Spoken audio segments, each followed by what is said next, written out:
ஹல்லேலூயா, ஹல்லேலூயா. ஆண்டவராகிய இயேசு கிறிஸ்துவின் ஈடுணையில நாமத்தினாலே உங்கள் ஒருவரையும் இந்த காலை பொழுதிலே அன்போடு வாழ்த்துகின்றேன், வரவேற்கின்றேன். கர்த்தர் தாம் உங்கள் ஒருவரையும் நிறைவாகவே ஆசீர்வதித்து பாதுகாத்து நடத்துவாராக. ஆமேன். வசதியாக அமர்ந்து கொள்ளுங்கள். யாராவது ஒருவர் தேவனுடைய வார்த்தைக்காக நீங்கள் ஜெபிக்கும்படியாக நான் கேட்டுக்கொள்கிறேன். கலாத்தியருக்கு எழுதின நிருபம் 4வது அதிகாரம் 22, 23, 24, 25 ஆகிய வசனங்களை நாங்கள் வாசிக்க கேட்போம். கலாத்தியருக்கு எழுதின நிருபம் 4வது அதிகாரம் 22 சில வசனங்களை நாங்கள் வாசிக்க கேட்போம்.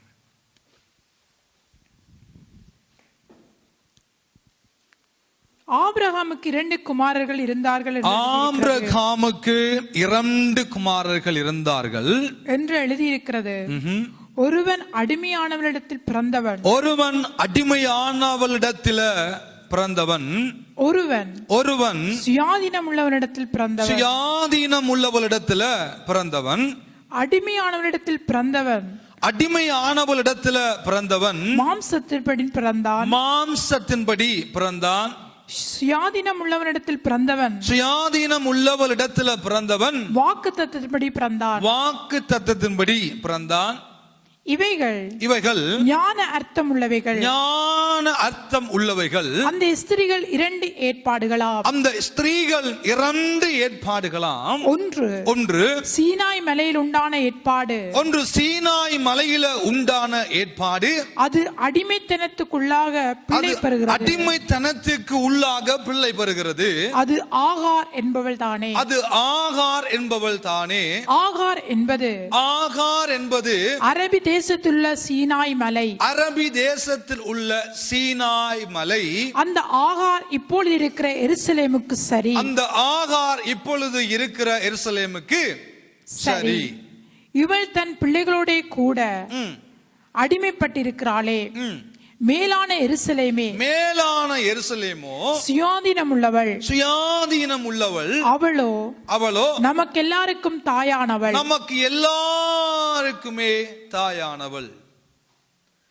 அருமையான தேவனுடைய பிள்ளைகளே, இங்கே கலாத்தியருக்கு பவுலடியார் தன்னுடைய நிருபத்தை எழுதுகிற பொழுது ஆபிரகாமை இங்கே நமக்கு கொண்டு வருகிறார். ஆபிரகாமுக்கு எத்தனை பிள்ளைகள் இருந்தார்கள்? 2 பிள்ளைகள் இருந்தார்கள். அதுல ஒன்று இஸ்மவேல், இன்னும் ஒன்று ஈசாக்கு. நமக்கு தெரிந்த காரியம். ஆனால் இந்த காரியத்தின் அடிப்படையில் ஆண்டவர் ஒரு காரியத்தினை நமக்கு மிகவும் தெளிவாக கற்றுக் கொடுக்க அவர் விரும்புகிறார்.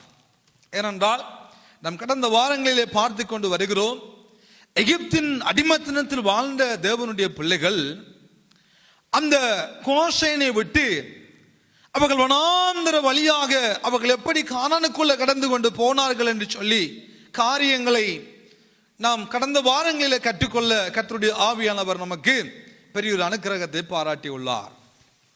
ஆனால் இந்த இடத்திலே பவுலடியார் சொல்லுகிற பொழுது ஆபிரகாமை அங்கே கொண்டு வந்து நிறுத்தி, ஆபிரகாமுடைய பிள்ளைகளுடைய வாழ்க்கையை கொண்டு வந்து நிறுத்தி, அந்த பிள்ளைகள் எதற்கு பிறந்தார்கள், எப்படி பிறந்தார்கள், எதற்கு அடையாளமாக காண்பிக்கப்படுகிறார்கள் என்ற ஒரு பெரிய சத்தியத்தினை சத்திய ஆவியாகிய தெய்வம் நமக்கு எழுதி வைத்துள்ளார்.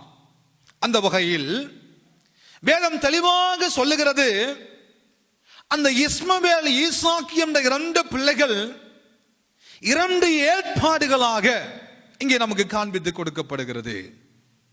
ஒன்று ஆகார் மூலமாக பிறந்த பிள்ளையை குறித்து சொல்லுகிற பொழுது அது மாம்சத்தின்படி பிறந்த பிள்ளை, அவன் அடிமையானவளிடத்தில் பிறந்த பிள்ளை என்று வேதம் நமக்கு அங்கே சொல்லப்படுகிறது.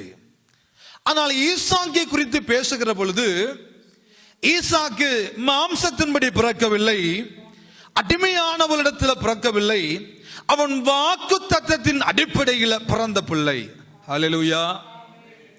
ஈசாக்கு மாம்சத்தின்படி பிறக்கவில்லை, ஈசாக்கு ஆபிரகாமினுடைய பிள்ளையாக இருந்தாலும், ஆபிரகாமுக்கு அந்த பிள்ளை பிறந்திருந்தாலும், அந்த பிள்ளை மாம்சத்தின்படி பிறக்கவில்லை.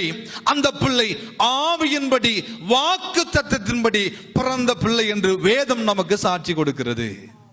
இரண்டாவது, இங்கே இஸ்மவேல் ஆகாரிடத்தில் பிறந்தபடியினால் அடிமையானவளிடத்தில் பிறந்தான். ஈசாக்கை குறித்து வேதம் சொல்லுகிறது, அவன் சுதந்திரவாளியானவனாய், வாக்குத்தத்தம் பண்ணப்பட்டவனாய், சுதந்திரவாளிக்கு சொந்தக்காரனாய் அவன் இந்த பூமியில் பிறந்தான் என்ற 2 ஏற்பாடுகளை வேதம் நமக்கு தெளிவாக காண்பித்து கொடுக்கிறது. ஆகவே அருமையான தேவனுடைய பிள்ளைகளே, ஆகார் என்பது எதை குறித்து நிற்கிறது? அடிமை. அந்த ஆகார் எதை குறித்து சொல்லுகிறது? அரபி தேசத்தில் உள்ள, சத்தமா சொல்லுங்க, சீனாய் மலை. அரபி தேசத்தில் உள்ள சீனாய் மலை எதற்கு காண்பித்து கொடுக்கிறது?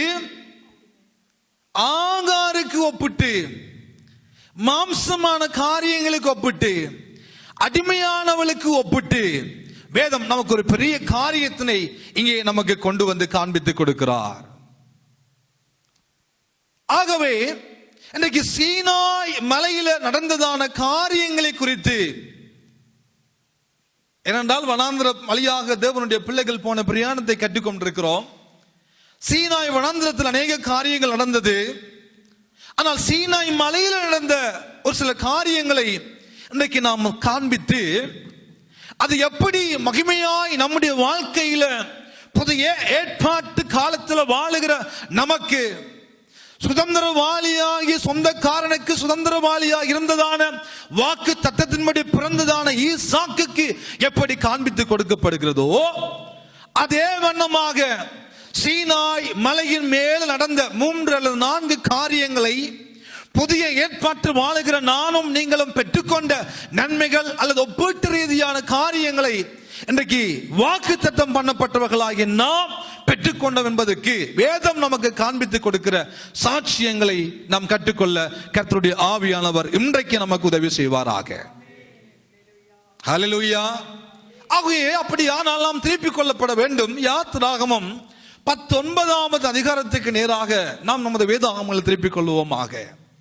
சீனாய் மலையில் நடந்ததான ஒரு காரியத்தினை கர்த்தருடைய ஆவியானவர் தெளிவாய் நமக்கு எழுதுகிற பொழுது அவர் அங்கே சில காரியங்களை நமக்கு தெளிவாக எழுதியுள்ளார். 18வது 19வது அதிகாரம் யாத்திராகமம்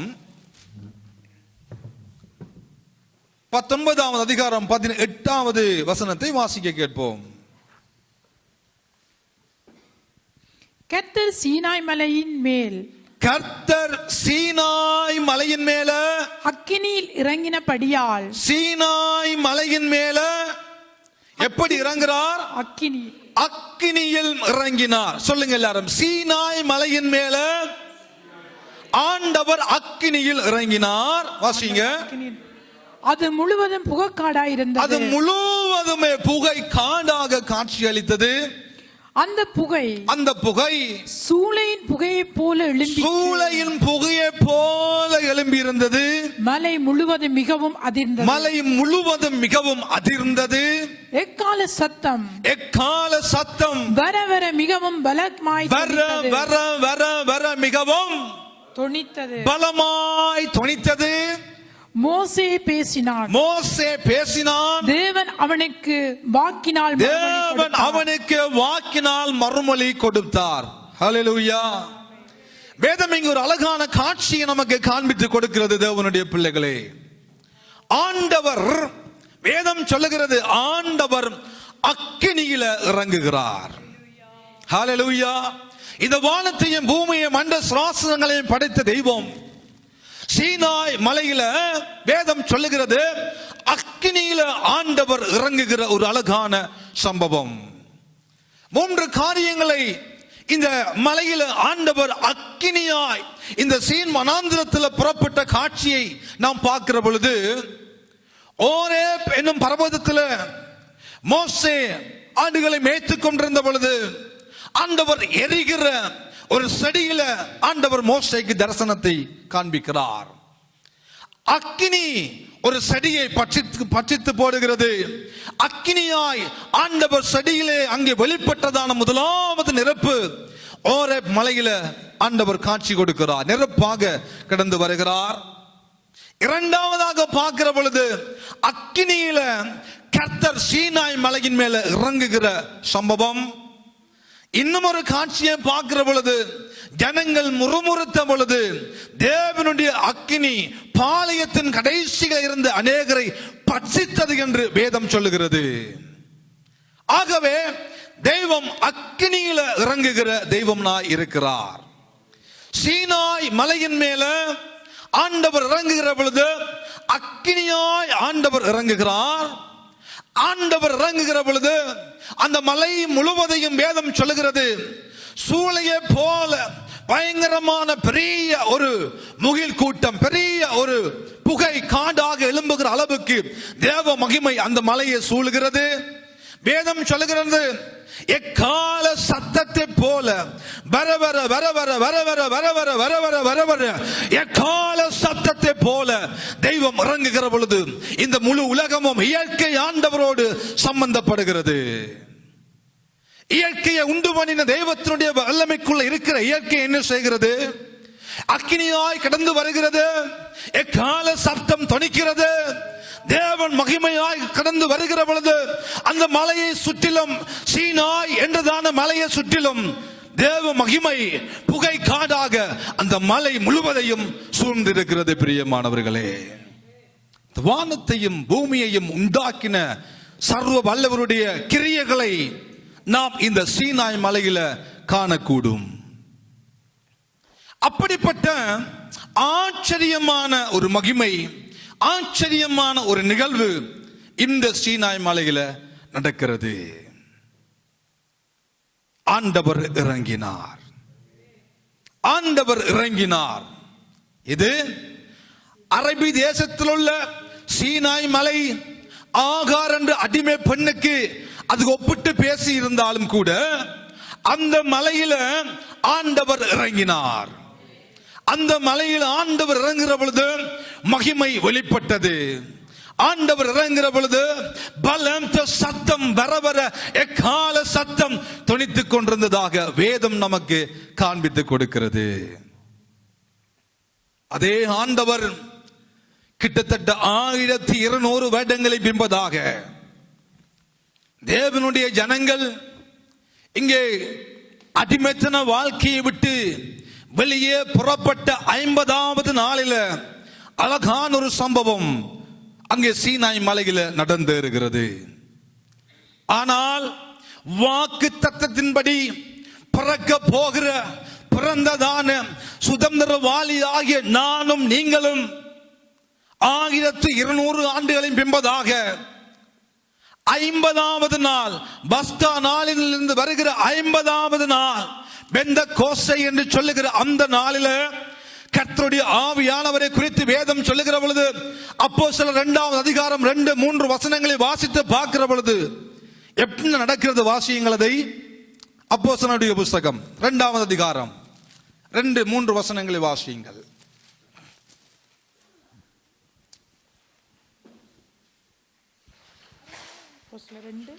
அப்போஸ்தலர் 2ஆம் அதிகாரம் 2ஆம் வசனம் 3ஆம் வசனம். அப்பொழுது பலத்த காற்று அடிக்கிற முழக்கம் போல என்னையா நடக்கிறது? பலத்த காற்று அடிக்கிற முழக்கம் போல வானத்திலிருந்து சடுதியாய் ஒரு முழக்கம், வானத்திலிருந்து முழங்குகிறது, வானத்திலிருந்து சடுதியாக ஒரு சத்தம் அங்கே கேட்கிறது. அவர்கள் உட்கார்ந்திருந்த வீடு முழுவதையும் நிரப்பினது. அல்லாமலும் அக்கினிமயமான நாவுகளை போல,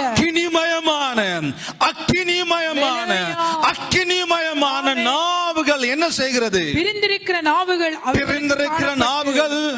அவர்களுக்கு காணப்பட்டது. அவர்கள் ஒவ்வொரு மேலும் வந்து அமர்ந்தது. ஹல்லேலூயா, ஹல்லேலூயா. சீனாய் மலையில வெளிப்பட்ட தேவனுடைய வல்லமை. சீனாய் மலையில எப்படியா சத்தம் கேட்டது? சீனாய் மலைகளை எப்படியாய் கர்த்தர் இறங்கினாரோ அதே போல வாக்குத்தத்தம் பண்ணப்பட்ட பிள்ளைகளாகி நம்முடைய வாழ்க்கையிலும் அப்போஸ்தலர் நடவடிக்கைகள் புஸ்தகம் 2வது அதிகாரத்தில் அதே சப்தம், அதே முழக்கம், அதே அக்கினியாய் தெய்வம் இந்த உலகத்துக்கு கடந்து வந்தார். வாக்குத்தத்தத்துக்கு சொந்தக்காரர் நானும் நீங்களும், வாக்குத்தத்தத்துக்கு சொந்தக்காரர்கள் நானும் நீங்களும். அன்றைக்கு சீனாய் மலையில அக்கினி வருகிற பொழுது அந்த அக்கினியின் நடுவாக, அந்த புகையின் நடுவாக மோசே மாத்திரம்தான் செல்லக்கூடிய நிலைமை. மற்ற எல்லா ஜனங்களும் கிட்டத்தட்ட 2000 அடி தூரத்தில் நிற்க வேண்டும். கிட்டே யாராவது வந்து மலையை தொடுவானால் செத்துருவான், மிருகங்கள் தொடுவானால் செத்துருவான். ஆனா புதிய ஏற்பாட்டில் வாக்குத்தத்தம் பண்ணப்பட்ட சுதந்திரவாளியாகிய சொந்தக்காரர்களாகிய நம்ம மேல அக்கினி வந்தது. அன்றைக்கு ஜனங்கள் அக்கினியை பார்த்தார்கள், ஆனா மலையை கூட தொட முடியவில்லை. ஆனா இன்றைக்கு நானும் நீங்களும் விசேஷித்தவர்கள். ஏனென்றால் எங்கள் மேல கர்த்தருடைய ஆவியானவர் தங்கி இருக்கும்படியான ஒரு பெரிய சலாக்கியம் பெற்ற தேவ பிள்ளைகள் நானும் நீயும். கர்த்தருடைய ஆவியானவர் அக்கினியாய் கடந்து வந்தார். இடிமுழக்கம் போல சத்தங்கள், பெரிய பலத்த காற்றோடு வெளிப்பட்ட கர்த்தருடைய சத்தம் இந்த பூமியில வெளிப்பட்டது. 2 ஏற்பாடுகள், ஒன்று பழைய ஏற்பாடு, இன்னொன்று புதிய ஏற்பாடு. 2 ஏற்பாடுகள். ஒன்று அடிமையாகிய ஆகார் என்னும் சொல்லப்படுகிற சீனாய் மலையில் கொடுக்கப்பட்ட ஏற்பாடு, இன்னும் ஒன்று புதிய ஏற்பாட்டு காலத்தில் வாழுகிறதான மேலான எருசலேமை குறித்து நிற்கிறதான, மேலான சீயோனை குறித்து நிற்கிறதான, அதன் மூலம் பெற்றுக் கொண்டதான ஆசீர்வாதங்கள் இயேசுவின் மூலமாக நமக்கு கிடைத்தது. முதலாவது. 2வது வேதம் சொல்லுகிறது, சீனாய் மலையில பார்க்கிற பொழுது அக்கினியாய் கர்த்தர் இறங்கின பொழுது வசனம் தெளிவாக சொல்லுகிறது. பாருங்கள் 18வது வசனத்திலே, அது முழுவதும் புகை காடாக இருந்தது. தேவ மகிமை என்ன செய்கிறது? அந்த மலையை அப்படியே சூழ்ந்திருக்கும்படியான ஒரு கிருபையை அன்றைக்கு அந்த ஜனங்கள் பார்த்தார்கள். அப்படியானால் புதிய ஏற்பாட்டு காலத்தில் வாழுகிற நமக்கு என்ன? சுதந்திரவாளி என்ற பெயருக்கு சொந்தக்காரர்களாக நாம் பெற்றுக்கொண்டது என்ன என்ற காரியங்களை பார்க்கிற பொழுது எங்களுக்கு தெரியும். சீனாய் மலையில இறங்கின அதே மகிமை, அதே பிரசன்னம் என்ன செய்கிறது? ஆசரிப்பு கூடார ஸ்தலத்தில் வந்து தங்கியது என்று வேதம் சொல்லுகிறது. எங்க இறங்கின மகிமை? சீனாய் மலையில பார்த்த மகிமை, புகை காடை போல மலையை சூழ்ந்து அந்த மலையின் மேல காட்சியளித்த அந்த மகிமை ஆசரிப்பு கூடாரத்தின் மேல வந்து தங்கியது என்று வேதம் சொல்லுகிறது. இன்னும் கொஞ்சம் சற்று போவோமானால் அந்த ஆசரிப்பு கூடாரத்தின் மேல வந்திருந்த மகிமை சாலமோன் தேவனுடைய ஆலயத்தை கட்டுகிற பொழுது 2 நாளாகமம் 5ஆம் அதிகாரம் 14ஆம் வசனத்தில் பார்க்கிற பொழுது 2 நாளாகமம் 5ஆம் அதிகாரம் 14ஆம் வசனம் சொல்லுகிறது, ஆசரிப்பு கூடாரத்தில் இருந்த மகிமை சாலமோனால் கட்டப்பட்ட தேவ ஆலயத்தின் மேல ஷெகீனா என்று சொல்லுகிறதான குளோரி மகிமை வந்து இறங்கியது என்று வேதம் சொல்லுகிறது. வாசிக்க கேட்போம். வாசியுங்கள். 2 நாளாகமம் 5வது அதிகாரம் 13, 14 வாசியுங்கள். 13, 14.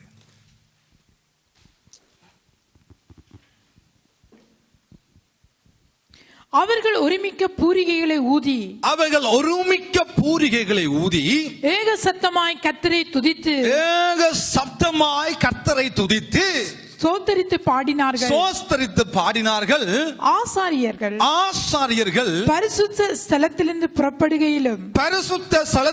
புறப்படுகையிலும் பாடகர் பூரிகையில் தாளங்கள் கீதவாத்தியங்களுடைய சத்தத்தை தொனிக்க பண்ணி கர்த்தர் நல்லவர், கிருபை என்றும் உள்ளது, அவர் கிருபை என்றும் உள்ளது என்று சொல்லி அவரை ஸ்தோத்திரிக்கையிலும் கர்த்தருடைய வீடாகிய தேவனுடைய ஆலயம் கைகளால் கட்டப்பட்ட சாலமோனால் கட்டப்பட்ட தேவ ஆலயத்தில் மேகத்தினால் நிறையப்பட்டு மேகத்தினால் நிறையப்பட்டு அந்த மேகத்தின் நிமித்தம் ஆசாரியர் ஊழியம் ஆசாரியர்கள் ஊழியம் செய்யக்கூடாதபடிக்கு கர்த்தருடைய மகிமை தேவனுடைய ஆலயத்தை மூடியது. கரங்களை தட்டி தேவ நாமத்தை கர்த்தர் நல்லவர், அவர் நல்லவர், அவர் பெரியவர், அவர் உயர்ந்தவர், அவர் கிருபை என்றும் உள்ளது என்று பாட பாட பாட தேவ மகிமை தேவ ஆலயத்தின் மேல ஷகீனா மகிமை இறங்கியது. சீனாய் மலையில் இறங்கியது. ஆசரிப்பு கூடாரத்தின் மேல் இறங்கியது. தேவனுடைய ஆலயமாகிய சாலமோனினால் கட்டப்பட்ட கைகளினால் கட்டப்பட்ட ஆலயத்தின் மேல இறங்கியது மகிமை. இது பழைய ஏற்பாடு. தேவ பிள்ளைகளே, ஆண்டவர் புதிய ஏற்பாட்டு காலத்துல கைகளால கட்டப்பட்ட ஆலயத்துக்குள்ள இல்ல அம்மா, இல்ல ஐயா. 1 கொரிந்தியர் 3ஆம் அதிகாரம் 16ஆம் வசனம் தெளிவாக நமக்கு சொல்லுகிறது. 3, 16, 17 வாசியுங்கள். 1 கொரிந்தியர் 3ஆம் அதிகாரம் 16, 17. நீங்கள் தேவனுடைய ஆலயமா இருக்கிறீர்கள். தேவனுடைய ஆவி உங்களில் வாசமாய் ஆவியானவர் உங்களில் வாசமாய் இருக்கிறார் என்றும் அறியாதிருக்கிறீர்களா?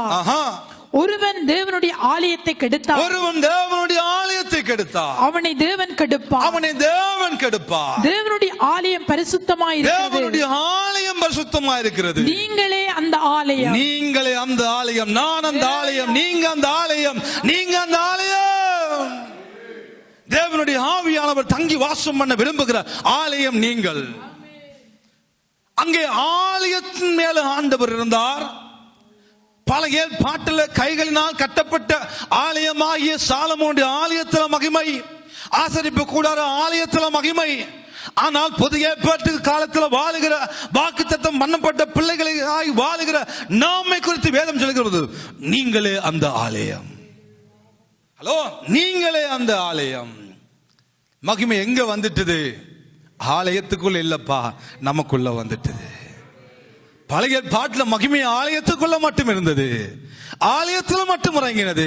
ஆனா புதிய பாட்டு காலத்துல 2வது ஏற்பாடாகிய வாக்குத்தத்தத்தின் பிள்ளைகளாய் பிறந்த நம்முடைய வாழ்க்கை குறித்து வேதம் சொல்லுகிற பொழுது நீங்களே அந்த ஆலயம். பரிசுத்த ஆவியானவர் தங்கி வாசம் பண்ண விரும்புகிற ஆலயம் நாங்களே.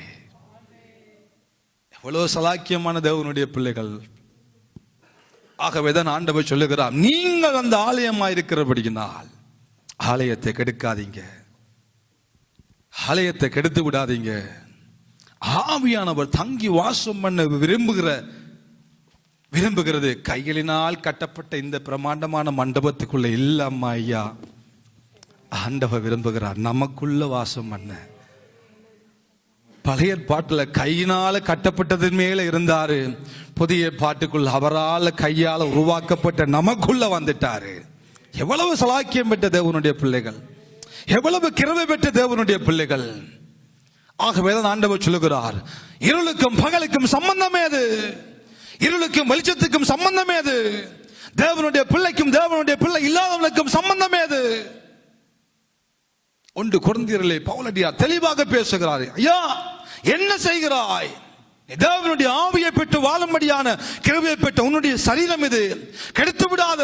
விபச்சாரம் வேண்டாம், வேசித்தனம் வேண்டாம், தேவையில்லாத காரியங்கள் வேண்டாம், தேவையில்லாத அருவருப்பு வேண்டாம், தேவையில்லாத பாவமான காரியங்கள் வேண்டாம், ரகசியமான பாவம் வேண்டாம், அந்தரங்கமான பாவம் வேண்டாம், துணிகரமான பாவம் வேண்டாம், விபச்சாரம் வேசித்தனம் வேண்டாம். ஒருவன் தேவனுடைய ஆலயத்தை கெடுப்பானால் அவனை நான் கெடுப்பேன். கிரயத்துக்கு மீட்கப்பட்டு, கிரயத்தை கொடுத்து மீட்கப்பட்டீர்கள், கிரயத்துக்கு என்று கொல்லப்பட்டீர்கள். இது உங்களுடையது அல்ல, இது என்னுடையது என்று ஆண்டவர் சொல்லுகிறார். பெரிய ஒரு விலை கிரயத்தை ஆண்டவராக இயேசு எனக்காக உங்களுக்காக சிந்தி இருக்கிறார். விலையை கொடுத்து, பசுத்தமுள்ள இரத்தத்தை கொடுத்து நம்மை மீட்டிருக்கிறார். நம்மை அவர் வாங்கிட்டார். அவர் வாங்கிட்டார், அவருக்கு சொந்தமா. அப்ப நம்ம நினைத்தபடி செய்ய முடியாது. அவர் தனக்கென்று சொந்தமா நம்ம வாங்கிட்டார். மனவாட்டியாக நம்மை தேர்ந்தெடுத்து விட்டார். அதற்குரிய விலைக்கரிகம் செலுத்தி விட்டார். அப்படியானால் நாம் நினைச்சதை செய்ய முடியாது. ஒருவன் தேவனுடைய ஆலயத்தை கெடுத்தால் அவனை தேவன் கெடுப்பார். ஒருவன் தேவனுடைய ஆலயத்தை உதாசீனம் பண்ணினால், ஒருவன் தேவனுடைய ஆலயத்தில் செய்யப்படாத செய்வானால் அவனை தேவன் கெடுப்பார். ஏன்? மகிமையான பரிசுத்தமுள்ள ஆவியானவர் மகிமையாய் வாசம் பண்ண விரும்புகிறதே இந்த சரீரமாகிய நம்முடைய ஆலயம். எப்பொழுதுமே பரிசுத்தம் உள்ளதாய் வைத்துக்கொள்ள முயற்சி செய்வோமாக. மாசு இல்லாததாய், குற்றம் இல்லாததாய், பரிசுத்தம் உள்ளதாய், தேவனுக்கு முன்பாக நிற்கும்படியான தகுதியை இழந்து விடாதபடி நம்மை நாம் காத்து கொள்ளுவோம் ஆக. ஏனென்றால் மகிமையானவர் தங்கி வாசம் பண்ண விரும்புகிற ஒரு ஆலயம் இது. மகிமையானவர் நமக்குள்ள இருக்க விரும்புகிற ஆலயம் இது. அடிக்கடி நான் சொல்லுவேன், பரிசுத்தம் உள்ள தெய்வம் அசுத்தமான இடத்துல வாசம் பண்ண மாட்டார். பரிசுத்தம் உள்ள தெய்வம் பரிசுத்த இடத்துல மாத்திரம்தான் வாசம் பண்ணுவார். பிசாசு ஒரு மனிதனுக்குள்ள வருகிற பொழுது தெரியாது, ஆனா அந்த மனிதனை விட்டு போகிற பொழுது நமக்கு தெரியும். ஆனா பரிசுத்த ஆவியானவர் 120 பேர் கொண்ட மேல்வீட்டு தரையில சீடர்கள் வந்த பொழுது முழு உலகமும் அவர்களை கண்டார்கள். பரிசுத்த ஆவியானவர் கடந்து வந்தார். ஆனால் பாவம் செய்கிற பொழுது அவர் ஒதுங்கி போய்விடுவார். போகிறது தெரியாது. வரும்பொழுது நமக்கு தெரியும், ஆனா நம்மை விட்டு போகிற பொழுது நமக்கு தெரியாது. பிசாசு வாரது தெரியாது, ஆனா போறது நமக்கு தெரியும். தேவ பிள்ளைகளே, நானும் நீங்களும் கிருபை பெற்ற தேவனுடைய பிள்ளைகள். ஆலயத்தில் அல்ல மகிமை, இந்த பெரிய மண்டபத்துக்குள் இல்ல மகிமை. மகிமை எங்கே இருக்கிறது? நமக்குள்ள இருக்கிறது. மகிமையானவர் நமக்குள்ள தங்கி வாசம் பண்ணுவாரானால் நமக்குள்ள மகிமையான காரியங்கள் நடக்கும். நாம் வாழுகிற இடங்களில் மகிமையான காரியங்கள் நடக்கும். நாங்கள் இருக்கிற இடங்களில் மகிமையான காரியங்கள் நடக்கும். ஆனால் நாம் செய்ய வேண்டியது, அந்த மகிமையான தெய்வம், அந்த மகிமையான பரிசுத்தமுள்ள ஆவியானவர் நம்முடைய ஆலயத்துக்குள்ள, இந்த சரீரமாகிய நம்முடைய ஆலயங்களுக்குள்ள அவர் வாசம் பண்ணுகிற அளவுக்கு நம்முடைய வாழ்க்கை எப்பொழுதும் பரிசுத்தமாய் இருக்கட்டும். ஆமென். எப்பொழுதுமே அது சுத்திகரிக்கப்பட்டதாக சுத்தமானதாக இருக்கட்டும். அசுத்தங்கள் வருகிற பொழுது கடந்து போய்விடுவார். இரண்டாவது, தேவனுடைய மகிமை இறங்கினது அந்த ஆலயத்திலே என்று, அந்த மலையிலே என்று வேதம் நமக்கு சாட்சி கொடுக்கிறது. 31வது அதிகாரம் யாத்திராகமம், 31வது அதிகாரம் யாத்திராகமம் 18வது வசனத்தை நாங்கள் வாசிக்க கேட்போம்.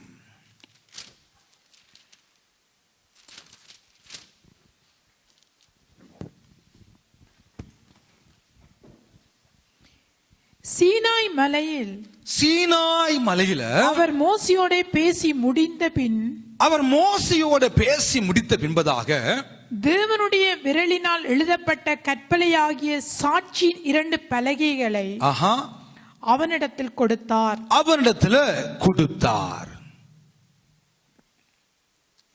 ஆண்டவர் மோசையோடு பேசினார். ஹல்லேலூயா.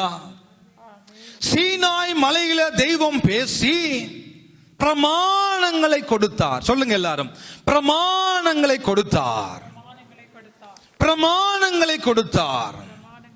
613 சட்டதிட்டங்களை கொடுத்தார். 12 கட்டளைகளை கொடுத்தார். சரிதானே? எங்கே கொடுத்தார்? சீனாய் மலையிலே வைத்து ஆண்டவர் கொடுத்தார். பிரமாணங்களை ஆண்டவர் கொடுத்தார். ஏன் பிரமாணம் கொடுக்கப்பட்டது? அந்த பிரமாணத்தின் மூலமாக, அந்த சட்டத்திட்டத்தின் மூலமாக எப்படியாவது அதனுடைய பிள்ளைகள் நீதிமானாக்கப்பட வேண்டும் என்ற ஒரு காரணத்துக்காக. இது சரி, இது பிழை, இந்த சட்டத்தை செய், இதை செய்ய வேண்டாம். 363 சட்டத்திட்டங்களை, 365 சட்டத்திட்டங்களை ஆண்டவர் என்ன செய்கிறார்? செய்ய வேண்டாம் என்று சொல்லிக் கொடுக்கிறார். 248 சட்டதிட்டங்களை செய் என்று சொல்லிக் கொடுக்கிறார். ஆக மொத்தமாக 613 சட்டங்களை, பிரமாணங்களை ஆண்டவர் தன்னுடைய பிள்ளைகளுக்கு கொடுத்தது எதற்காக? என் பிள்ளை தவறு விளைத்து விடக்கூடாது, என் பிள்ளை தப்பு செய்து விடக்கூடாது, என் பிள்ளை நீதிமானாக்கப்பட வேண்டும், என் பிள்ளை இதை செய்யாமல் இதிலிருந்து விடுபட்டு எது செய்ய வேண்டும் என்று ஆண்டவர் சொல்லுகிறாரோ அதை செய்து, எது செய்ய வேண்டாம் என்று சொல்லுகிறாரோ அதை செய்யாமல் வாழுகிற பொழுது என் பிள்ளை இந்த நியாய பிரமாணத்தினால், இந்த சட்டத்திட்டங்களினால் நீதிமானாக்கப்படுவான் என்று நேற்று ஆண்டவர் கொடுத்தார். ஆனால் தேவ ஜனமே, 613 சட்டங்கள், 12 கட்டளைகள் ஒருவனை நீதிமானாக்க முடியவில்லை. சட்டங்களை போட்டுக்கொண்டே இருந்தார், கட்டளைகளை கொடுத்து கொண்டே இருந்தார். எல்லாவற்றையும் தேவனுடைய பிள்ளைகளுக்கு கொடுத்தும் அந்த சட்டதிட்டங்கள், அந்த நியாய பிரமாணங்கள் ஒருவனையும் நீதிமானாக்க முடியவில்லை. எல்லாரும் பாவம் செய்து கெட்டு போனார்கள். எல்லாரும் அநியாயமாய் தேவையில்லாத காரியங்களை செய்து அந்த வனாந்திரத்தில் மரித்தார்கள். எகிப்தின் அடிமைத்தனத்திலிருந்து புறப்பட்ட ஒருவன் கூட, யோசுவா காலேப்பை தவிர வேற ஒருவனும் கூட அந்த பாலும் தேனும் ஓடுகிற கானான் தேசத்துக்குள்ள போகலாமா ஐயா? அப்ப யார் போனது? அந்த வனாந்திர பிரயாணத்தில் பிறந்தவர்கள், வாலிபர்கள், எகிப்தை அறியாதவர்கள், எகிப்தை புரியாதவர்கள், புதிதான ஒரு சந்ததியை ஆண்டவர் பாலும் தேனும் ஓடுகிற கானான் தேசத்துக்குள்ள கொண்டு போனார். யாரும் போகவில்லை, யாரும் போகவில்லை. 613 சட்டங்களை கொடுத்து யாரும் போகவில்லை. 10 கட்டளைகளை கொடுத்து 2 பேரை தவிர யாரும் போகவில்லை. தேவன் சீனாய் மலைகளை கொடுத்த நியாய பிரமாணங்கள், சீனாய் மலையில கொடுத்த சட்டதிட்டங்கள், சீனாய் மலையில கொடுத்த காரியங்கள் ஒருவனையும் நீதிமானாக்க முடியவில்லை. ஆனால் புதிய ஏற்பாட்டு காலத்துக்குள்ள வாழுகிற நானும் நீங்களும் பாக்கியம் பெற்றவர்கள். ஏனென்றால் தன்னையே நமக்காக கொடுத்து 613 சட்டங்கள் செய்யாததை, 10 கட்டளைகள் செய்யாததை ஒரே ஒருவர் ஆண்டவராக இயேசு கிறிஸ்து, ஒரே ஒருவர் என்னையும் உங்களையும் நீதிமானாக மாற்றினார். ஒரு கரங்களை தட்டி ஆண்டவருக்கு ஒரு பலத்த கரகோஷம். ஐயா, என் சட்டங்கள் என் பிள்ளைகளை நீதிமானாக்க முடியாது, ஆனால் என் குமாரனால் என் ஜனங்களை நீதிமானாக்க முடியும். ஒரே ஒருவரினால், ஒரே ஒரு தெய்வம் இந்த பூமிக்கு மனிதனாக கடந்து வந்தபடியினால், அவருடைய இரத்தம் நமக்காக சிந்தப்பட்டபடியினால், அவருடைய இரத்தம் சகல பாவங்களையும் நீக்கி நம்மை சுத்திகரிக்கிறது, நம்மை சுத்திகரிக்கிறது. ஒரே ஒரு மனிதனுடைய இரத்தம், ஒரே ஒரு மனிதனுடைய இரத்தம். வாக்குத்தத்தம் பண்ணப்பட்ட பிள்ளைகளாகிய நானும் நீங்களும் நீதிமான்களாய் மாறும்படியாக அவரை விசுவாசித்து, விசுவாசத்தினால் கிருபையாகிய இயேசுவை கொண்டு ரட்சிக்கப்படுகிற பொழுது நம்ம நீதிமானாக மாற்றிவிட்டது. அம்மா, நம்ம நீதிமானாக மாற்றிவிட்டது இயேசுவின் ரத்தம். என் சட்டங்கள் என் பிள்ளைகளை நீதிமானாக்க முடியாது, ஆனா என் குமாரனாகிய இயேசுவினால் என் ஜனங்களை நீதிமானாக்க முடியும் என்பதற்காகவே ஒரே ஒரு குமாரனாகிய இயேசுவை நமக்காக தந்தது நிமித்தமாக பிதா என் மேல உங்கள் மேல வைத்த அன்பை இந்த உலகத்துக்கு வெளிப்படுத்தினார். புரிந்து கொள்ள வேண்டும். சாதாரணமாக சீனாய் மலைகளில் சம்பவங்கள் நடக்கவே இல்லை. அவையெல்லாம் பல வருடங்களுக்கு முன்பதாக புதிய ஏற்பாட்டு காலத்தில் வாழ போற நமக்கு இரண்டாவது ஏற்பாடாகிய வாக்கு தத்தத்தின்படி பிறக்க போகிற பிள்ளைகளாகிய நாம் சுதந்திரித்துக் கொள்ளும்படியான ஒரு மாதிரியை வேதம் நமக்கு பல ஏற்பாட்டில் காண்பித்து கொடுக்கிறது. நியாய பிரமாணங்களை கொடுத்தார். அதே வேதம் சொல்லுகிறது. 31ஆம் அதிகாரம் யாத்ரா 18ஆம் வசனத்தை மறுபடியும் இருக்க வாசியுங்கள். 31:18. சீனாய் மலையில் அவர் மோசையோட பேசி முடிந்த பின்பதாக தேவனுடைய விரலினால் எழுதப்பட்ட என்னவாம்? சத்தமா சொல்லுங்க. தேவனுடைய விரலினால் எழுதப்பட்ட கற்பலையாகிய சாட்சியின் 2 பலகைகளை, கற்பலகைகளாகிய சாட்சி பிரமாணங்கள் எழுதப்பட்ட 2 பலகைகளை அவனிடத்தில் கொடுத்தார். ஆண்டவர் அவனிடத்தில் கொடுத்தார். இதை குறித்து வேதம் சொல்லுகிற பொழுது அழகாக சொல்லுகிறார். தேவன் எதால் எழுதினாரா? தன்னுடைய விரலினால் எழுதப்பட்ட பிரமாணங்கள் எழுதப்பட்ட அந்த பலகைகள் 2 ஆண்டவர் மோசேக்கு கொடுத்தார். 11ஆம் அதிகாரம், லூக்கா எழுதின சுவிசேஷ புஸ்தகம் 11ஆம் அதிகாரம் 20ஆம் வசனத்தை வாசியுங்கள்.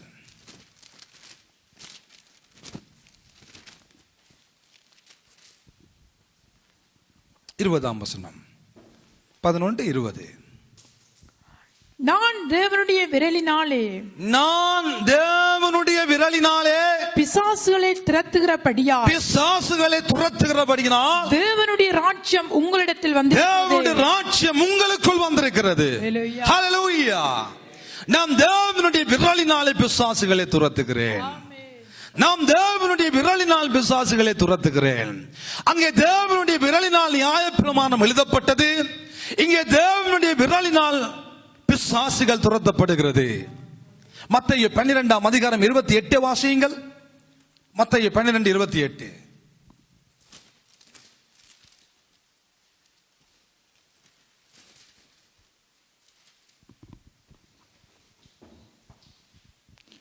நான் தேவனுடைய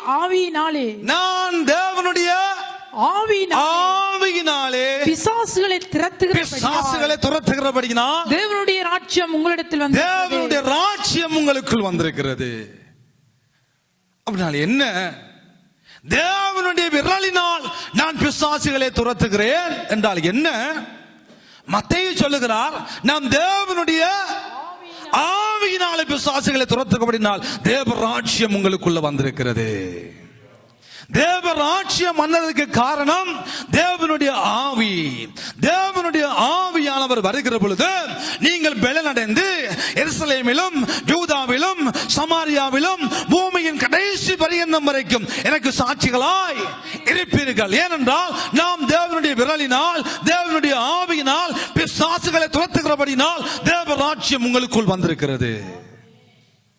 தேவனுடைய விரலினால் எழுதப்பட்ட பிரமாணங்களை 2 பலகைகள் எழுதப்பட்ட பிரமாணங்களை ஆண்டவர் மோசேக்கு கொடுத்தார். அருமையான தேவனுடைய பிள்ளைகளே, வேதம் சொல்லுகிறது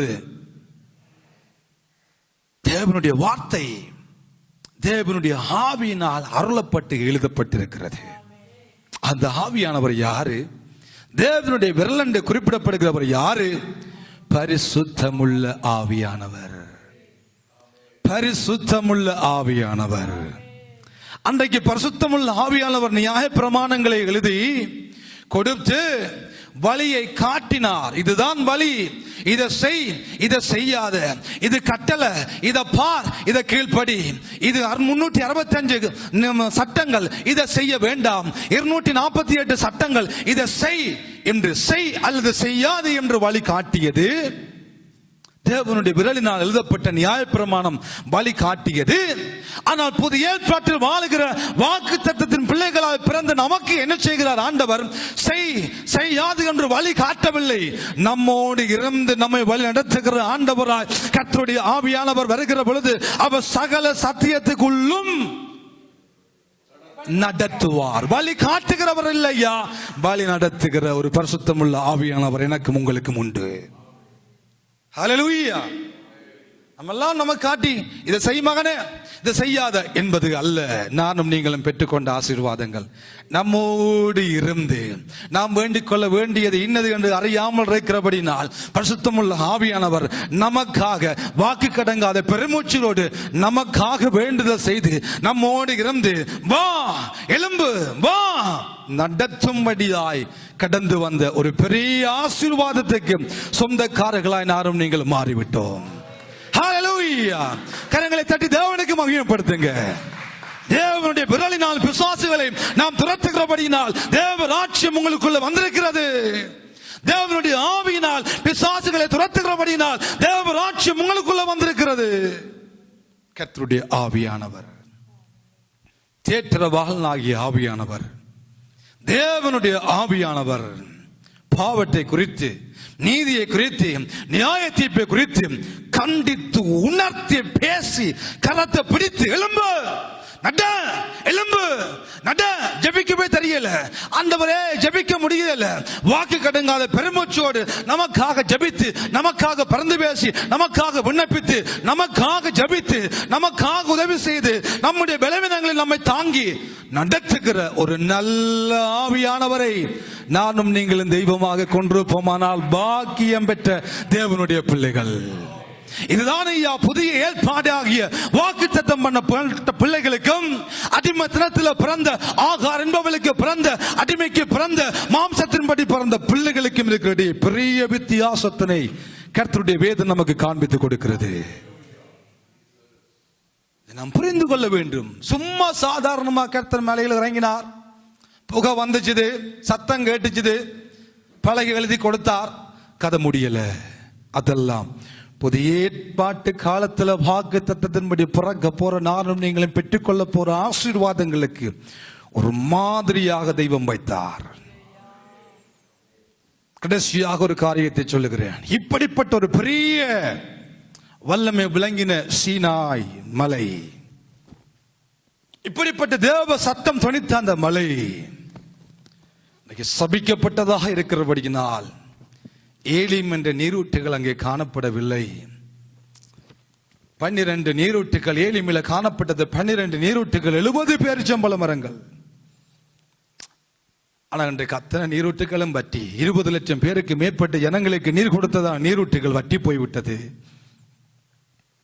சாபத்து நிமித்தமாக, அடிமைப்பட்டது நிமித்தமாக, ஆகார் என்னும் அரபு தேசத்தில் உள்ள அடிமையாக ஒப்பிடப்பட்ட அந்த சீனாய் மலையில விளங்கின தேவ மகிமையை இன்றைக்கு இந்த உலகம் காணவில்லை. ஆனால் வாக்குத்தத்தத்தின்படி பிறந்த தேவனுடைய பிள்ளைகளாகி நானும் நீங்களும் பெற்றுக்கொண்ட ஆசீர்வாதங்களை இன்றைக்கும் எருசலேமில் நாங்கள் காணக்கூடிய வகையில் கர்த்தர் இன்றும் அங்கே இருக்கிறார். இன்றைக்கும் ஆண்டவர் தேசத்தை ஆசீர்வதிக்கிறார். இன்றைக்கும் அந்த தேசம் பல தேசங்களுக்கு சவாலாக எழும்பி நிற்கிறது. அது எப்பேற்பட்ட தேசமாக இருந்தாலும், எப்பேற்பட்ட இயக்கங்களா இருந்தாலும், எப்பேற்பட்ட பயங்கரவாதிகள் இருந்தாலும், தேவன் இருக்கிறதை தேசம் நிரூபிக்கிறது. அப்படியானால் தேவன் நம்மோடு இருக்கிறார் என்பதை எங்கள் மூலமாக ஆண்டவர் நிரூபித்தே தீருவார். எங்கள் மூலமாக ஆண்டவருடைய மகிமை வெளிப்பட்டே தீரும். நாங்கள் வாக்கு தத்தத்தின்படி பிறந்த பிள்ளைகள். நானும் நீங்களும் வாக்கு தத்தத்துக்கு சொந்தமானவர்கள். அடிமை என்னும் ஆகாருக்கு பிறந்த பிள்ளைகள் அல்ல. வாக்கு தத்தம் என்னும் சுதந்திரவாளிக்கு சொந்தக்காரராகிய நானும் நீங்களும் இருக்கிறபடினால் அந்த ஆண்டவர் நம்மை ஒருபோதும் கைவிட மாட்டார். அந்த ஆண்டவர் சொன்ன வாக்கு தத்தம், நமக்கு சொன்ன வாக்கு தத்தமான வார்த்தைகள் அவை ஆம் என்றும் ஆமேன் என்றும் நிறைவேறிய தீரும் நம்முடைய வாழ்க்கையில. அதுதான் ஐயா புதிய ஏற்பாட்டுக்கும் பழைய ஏற்பாட்டுக்கும் இருக்கிற பெரிய வித்தியாசம். ஆமேன். அந்த ஆசீர்வாதத்துக்கு சொந்தக்காரர்களாய் வாழுகிறோம் என்று அறிவை பெற்றது மாத்திரமல்ல, அது நம்முடைய வாழ்க்கையில் ஆண்டவர் நிறைவேற்றுகிற வரைக்கும் இந்த ஆலயத்தை பரிசுத்தமா வச்சுக்கொள்ளுவோம். இந்த ஆலயத்துக்குள்ள இருக்கிற ஆவியானவர் நம்முடைய வாழ்க்கையில தங்கி வாசம் பண்ண அவருக்கு கொடுத்துருவோம். அந்த ஆவியானுடைய கரத்தில் நம்முடைய வாழ்க்கையை அர்ப்பணித்தாலே போதும். அவர் சொன்ன வார்த்தைகள் நிச்சயமாக நிறைவேறிய தீரும். ஆமேன், ஆமேன், ஆமேன். ஆகிய வாக்குத்தத்தத்துக்கு சொந்தக்காரராகிய என்னையும் உங்களையும் ஆண்டவர் தாமே நிறைவாக நம்மை ஆசீர்வதித்து பாதுகாத்து நடத்துவாராக. எங்கள் மூலம் தேவ நாமம் மாத்திரம் மகிமைப்படுவதாக. எழுந்திருப்போம் பிரியமா, யாரும் எழுந்திருந்தவர்களாய் தேவநாமத்தின் மகிமைக்காக எழுந்து நின்று, எல்லாரும் எழுந்து நின்று அறிக்கையிடுவோம். நான் அடிமையானவரிடத்தில் பிறந்தவன் இல்லை, நான் சுதந்திரவாளிக்கு பிறந்தவன். நான் நீதிமானாக்கப்படும்படியாக நியாய பிரமாணத்துக்கு உட்பட்டவன் அல்ல. கிருபையினால நான் நீதிமானாக்கப்பட்டிருக்கிறேன். கிருபையினால, கிருபையினால, கிருபையினால நான் ஒரு பெரிய சலாக்கியத்தை பெற்றிருக்கிறேன். இயேசு கிறிஸ்து மூலமாய் விசுவாசத்தினால, கிருபையினால, நாம் விசுவாசத்தினால கிருபையை கொண்டு ரட்சிக்கப்பட்டோம். அது நம்முடையது அல்ல, அது தேவனால் நமக்கு கொடுக்கப்பட்ட ஈவு. அவ என் வாழ்க்கையில ஆண்டவரே, நாங்க ஜெபம் பண்ணோம், என் வாழ்க்கையில ஆண்டவரே நீங்க சொன்ன உங்களுடைய வாக்குத்தத்தங்கள் நிறைவேறட்டும். நான் உமக்கு சுதந்திரமானவன், நான் உமக்கு சொந்தமானவன், நான் உமக்கு உரிமை உடையவன், நான் உம்மை அப்பாவோ பட்டேரன் அழைக்கிற புத்திர சுவிகாரத்தினுடைய ஆவியை பெற்றவன். எனக்குள்ள ஆவியானவர் தங்கி வாசம் பண்ணுவீர்களாக, என் மேல கர்த்தருடைய ஆவியானவர் இருப்பீர்களாக. நான் எங்கு போனாலும் எங்கு வந்தாலும் என்ன செய்தாலும் கர்த்தருடைய ஆவியானவர் நான் நடக்க வேண்டிய வழியில ஆண்டவர் எனக்கு போதீங்க. நான் எப்படி நடக்க வேண்டும், எதை செய்ய வேண்டும், எதை சொல்ல வேண்டும், எங்கு போக வேண்டும் என்பது குறித்து எனக்கு போதித்து சகல சத்தியத்துக்கு உள்ளும் என்னை நடத்துங்க ஆண்டவரே என்று சொல்லி எல்லாரும் ஒரு விஷய கண்களை மூடி உங்களுக்காக நீங்கள் ஜெபம் பண்ணும்படியாக கேட்டுக்கொள்ள, உங்களுக்காக நீங்க ஜெபம் பண்ணுங்க. நன்றி பிதா. தலை சாய்க்கும் கல் நீரையா, மூளை கல் நீரையா, நான் நம்பி தலை சாய்க்கும் கல் நீரையா, மூளை கல் நீரையா.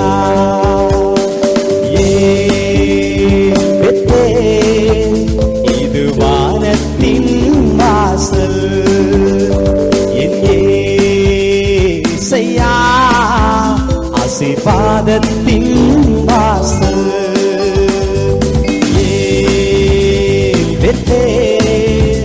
இது வானத்தின் வாசல், என் இயேசையா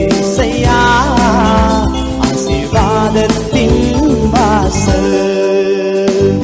தலை சாய்க்கும் கல் நீரையா, மூளை கல் நீரையா, நான் நம்பி தலை சாய்க்கும் கல் நீரையா, மூளை கல் நீரையா.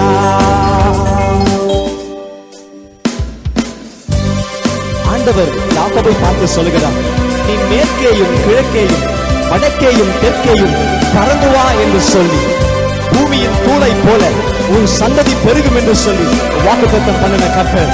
The Lord who promised, hallelujah, is being with us. Hallelujah. Thank you.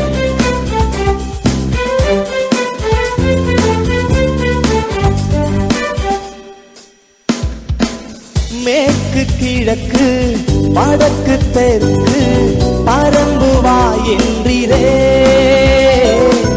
பூமியின் மூளை போல் சந்ததி பெருகும் என்று வாக்குரைத்தீரே.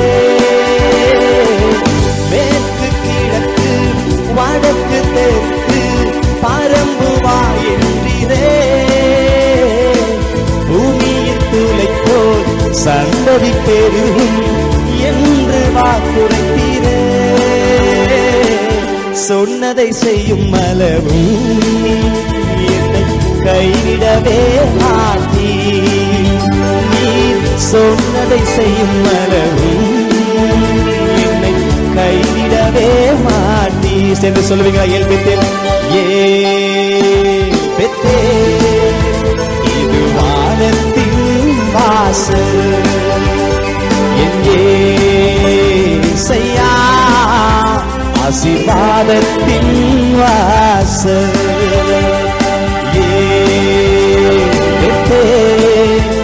இது வானத்தின் வாசல், என் இயேசையா ஆசீர்வாதத்தின் வாசல். தலை சாய்க்கும் கல் நீரையா, மூளை கல் நீரையா, நானும் தலை சாய்க்கும் கல் நீரையா, மூளை கல் நீரையா. ஆதியாகமம் 28ஆம் அதிகாரத்துல ஆண்டவர் யாக்கோபுக்கு வாக்கு பண்ணுகிறார், பூமியின் வம்சங்கள் எல்லாம் உனக்குள் உன் சந்ததிக்குள் ஆசீர்வதிக்கப்படும் என்று சொல்லி. அதனால அதே ஆசீர்வாதம் நமக்கும் உண்டு. கவலைப்படாதிருங்கள், கஷ்டப்படாதிருங்கள், எதை குறித்தும் கவலைப்படாதிருங்கள். கர்த்தர் எல்லாவற்றையும் பார்த்துக் கொள்கிறார். ஆண்டவர் பார்த்துக் கொள்வார். Come on.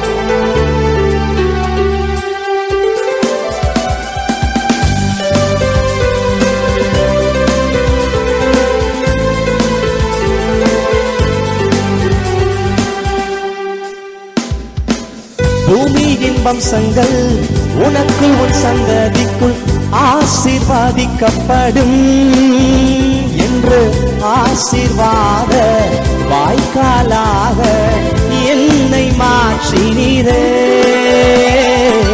பூமியின் வம்சங்கள் உனக்குள் உன் சந்ததிக்குள் ஆசீர்வதிக்கப்படும் என்று ஆசீர்வாத வாய்க்காலாக என்னை மாற்றினீரே. சொன்னதை செய்யும் அளவும் என்னை கைவிடவே மாற்றி, நீர் சொன்னதை செய்யும் அளவும் என்னை கைவிடவே மாற்றி. பெத்தேல் சொல்லுவோமா? பெத்தேல் இது வானத்தின் வாசல், எங்கே செய்யா ஆசீர்வாதத்தின் வாசல். பெத்தேல் இது வானத்தின் வாசல், எங்கே செய்யா ஆசீர்வாதத்தின் வாசல். தலை சாய்க்கும் கல்லீரையா, மூளை கல்லீரையா, நம்பி தலை சாய்க்கும் கல்லீரையா, மூளை கல்லீரையா. தன் தகப்பன் வீட்டுக்கு திரும்பும் வரையில ஆண்டவர் யாக்கோபை கைவிடவில்லை, அவனை கனப்படுத்தினார் என்று வேதம் சொல்கிறது. இன்னைக்கு நாமும் எந்த சூழலில் இருந்தாலும் சரி, எந்த நிலைமையில் இருந்தாலும் சரி, நாம் ஆண்டவர் சமூகத்தை திரும்பி வருகிற வரையும் அவருடைய கை நம்மை விடுவதில்லை. சந்தோஷமாய் பாடுவோமா?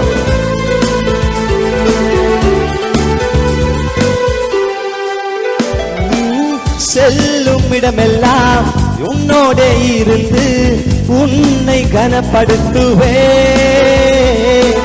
தகப்பன் தேசத்துக்கு திரும்பும் வரையில் உன்னை காப்பாற்றுவே.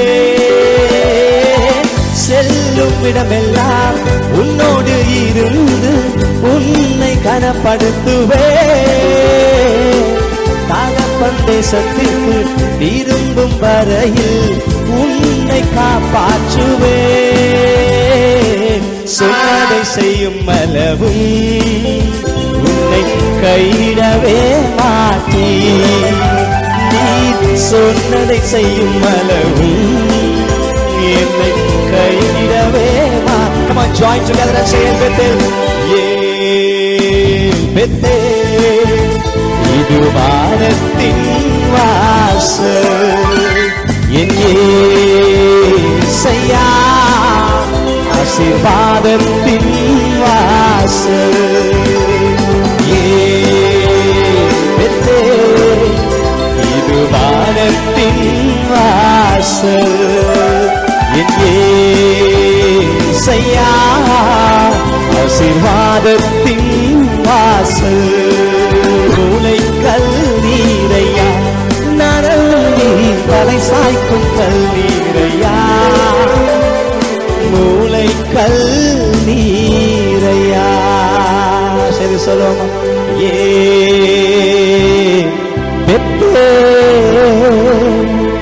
இது வானத்தின் வாசல், என் இயேசையா